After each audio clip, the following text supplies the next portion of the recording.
Après avoir volé la voiture de Mariano, cet homme la porte chez une connaissance pour la mettre en vente rapidement. Le vendeur, le voleur, regarde la voiture, elle est impeccable. Je l'ai achetée il n'y a pas longtemps, mais j'ai des problèmes personnels qui m'obligent à la brader. Aucun souci mécanique, tu peux même ramener un expert si tu veux. Mais on doit faire vite, ma femme est à l'hôpital, j'ai besoin d'argent immédiatement. Ce qu'il ignore, c'est que l'acheteur a déjà des soupçons. En réalité, il connaît très bien le vrai propriétaire. Pour tester le vendeur et voir s'il s'agit d'un véhicule volé, il commence à casser le prix de manière absurde. L'acheteur, tu en veux combien? Le voleur, vu l'urgence, donne-moi 2000 $ et elle est à toi. L'acheteur, c'est trop. Je te propose 1000 $. Le voleur hésite, mais finit par accepter.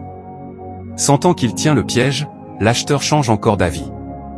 L'acheteur, finalement, je ne peux plus mettre 1000. Si tu veux 500 $, on signe tout de suite. Pris à la gorge par son propre mensonge, le voleur accepte les 500 $. Mais l'acheteur pousse le bouchon encore plus loin, l'acheteur, pour tout conclure, je n'ai que 300 $ sur moi. C'est ça ou rien. Le voleur commence à s'emporter, c'est impossible.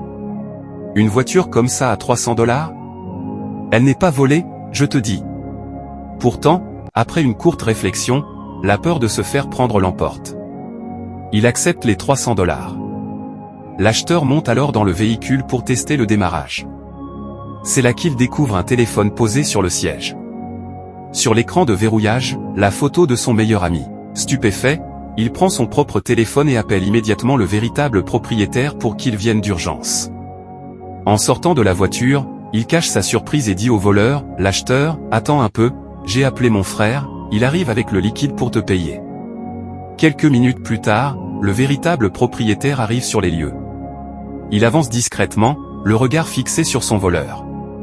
Il ne faut pas qu'il s'échappe. Finalement, il surgit par derrière pour le prendre par surprise. Que pensez-vous de cette histoire?